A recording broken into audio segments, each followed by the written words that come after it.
ओम शांति। आज हम 26 जून 2023 की बाबा की साकार मुरली सुनेंगे। बाबा कहते हैं, मीठे बच्चे, तुमने ईश्वर की गोद ली है मनुष्य से देवता बनने के लिए। उनकी श्रीमत ही तुम्हें मनुष्य से देवता बना देती है।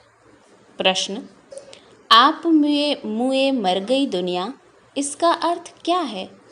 उत्तर, आप बच्चे जब बाप के पास जीते जी मरते हो तो सारी दुनिया ही खत्म हो जाती है। दूसरे मनुष्य तो जिस दुनिया में मरते हैं उसी दुनिया में जन्म लेते हैं, लेकिन तुम्हारा जन्म फिर इस पुरानी दुनिया में नहीं होता। नया जन्म नई दुनिया में होता है। तुम बच्चों को स्वर्ग की बादशाही मिल जाती है। गीत, मरना तेरी गली में, जीना तेरी गली में। ओम शांति। यह भी गायन इस समय का है जो फिर भक्ति मार्ग में गाया जाता है। इस समय जबकि तुम बाप के पास जीते जी मरते हो तो बरोबर सारी दुनिया ही खत्म हो जाती है। अज्ञान काल में मनुष्य मरते हैं तो फिर उसी ही दुनिया में जन्म लेते हैं।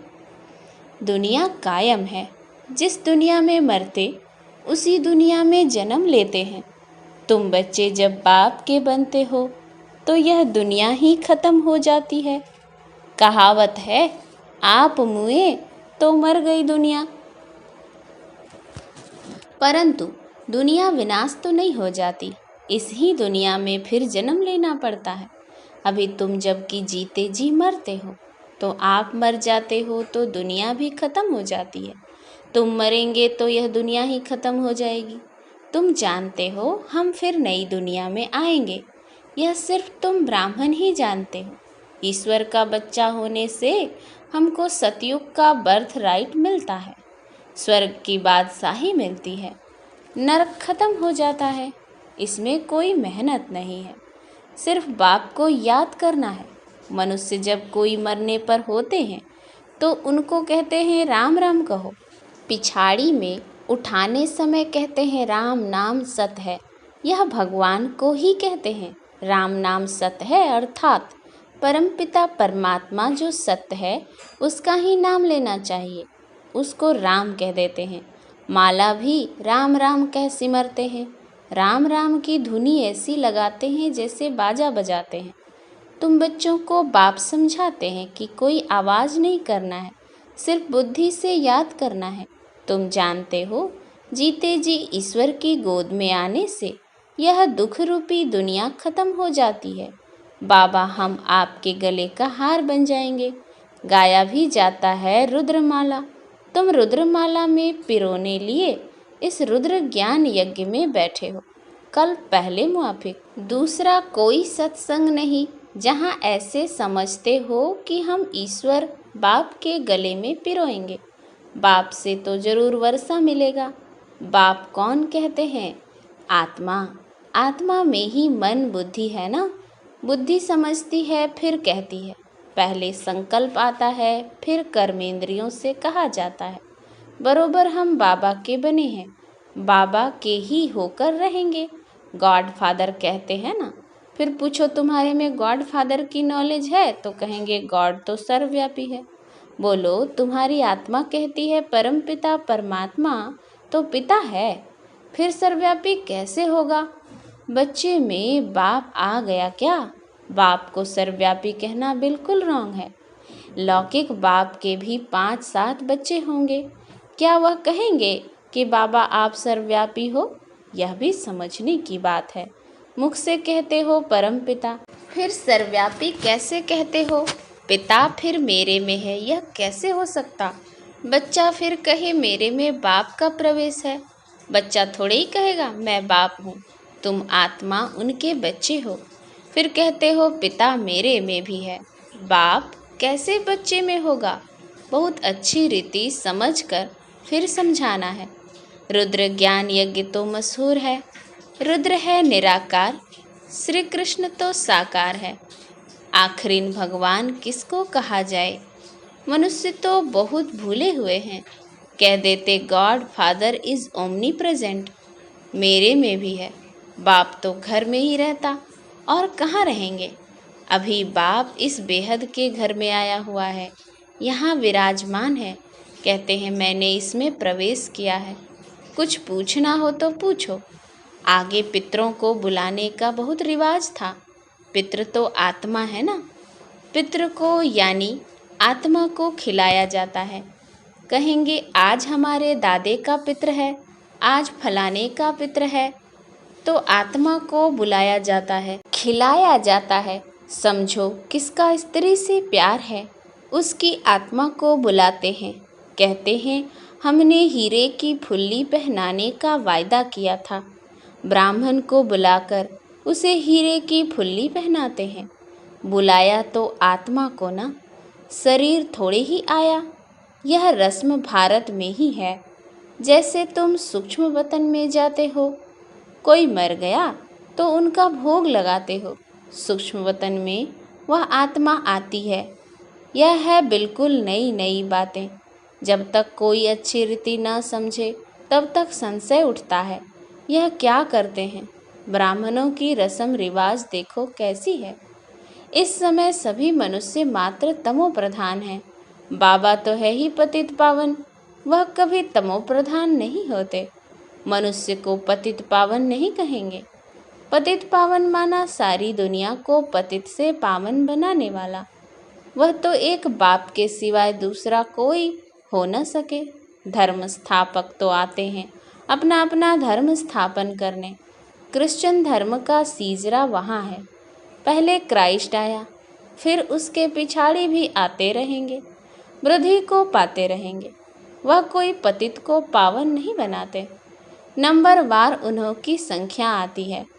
पतित पावन तो इस समय चाहिए जबकि सब कब्र दाखिल हो जाते हैं। सबको पावन बनाने वाला एक ही है। यह तो समझते हो बरोबर इस समय सारी दुनिया जड़ जड़ीभूत है। बनेन ट्री का मिसाल देते हैं। बहुत बड़ा झाड़ होता है, उनके नीचे बहुत पार्टियां जाकर बैठती हैं। उसका फाउंडेशन सड़ा हुआ है, बाकी सब टाल टालियाँ खड़ी हैं। यह भी झाड़ है देवी देवता धर्म का। जो झाड़ है उसका फाउंडेशन उल्टा ऊपर है और जड़ एकदम कट गई है, बाकी सब हैं। बीज हो तब तो फिर से स्थापन करें। बाप कहते हैं मैं फिर से आकर स्थापन करता हूँ।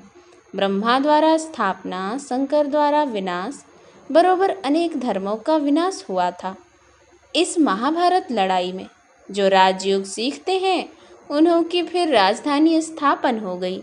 तुम जानते हो अभी हम बाबा के पास जाएंगे, फिर नई दुनिया में आएंगे, फिर झाड़ वृद्धि को पाता रहेगा। देवी देवता धर्म जो था वह इस समय प्रायः लोप है। तो बाप कहते हैं मैं फिर से आकर आदि सनातन देवी देवता धर्म की स्थापना करता हूँ। भारत जो ऊंचते ऊंच था उनको अब ग्रहण लगा हुआ है। कामचिता पर बैठने से इस समय सारी दुनिया काली हो गई है। अब फिर तुम ज्ञान चिता पर बैठ गोरे बनते हो। तुम जो श्याम बन गए थे, श्याम से गोरा सुंदर बनाने वाला है परमपिता परमात्मा। उनकी श्रीमत मिलती है। परमपिता परमात्मा की आत्मा तो एवर प्योर गोरी है। आत्मा में ही खाद पड़ती है, सोने का मिसाल। अभी तुम जानते हो इस पुरानी दुनिया का विनाश होना है, सबका मौत है। फिर तुमको कहने वाला कोई नहीं रहेगा कि राम राम कहो। यह मौत ऐसा होता है जो सब मरेंगे। अभी कितने मरेंगे, कितनी खाद मिलेगी, तो क्यों नहीं धरती फर्स्ट क्लास अनाज देगी। सतयुग में सब हरे भरे सब्ज हो जाएंगे। सड़ी हुई चीज को खाद कहा जाता है। किचड़ा जलकर खाद बन जाता है। खाद बनने में भी टाइम लगता है। इस सृष्टि को भी नया बनने में टाइम लगेगा। तुम सूक्ष्म वतन में जाते हो, कितने बड़े बड़े फल तुमको दिखाते हैं, सूबी रस पिलाते हैं।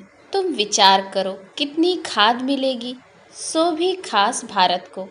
वहाँ कितनी अच्छी अच्छी चीज़ें निकलेंगी। सूक्ष्म वतन में बैकुंठ का सूबी रस तुमको पिलाते हैं। बगीचे आदि का साक्षात्कार कराते हैं।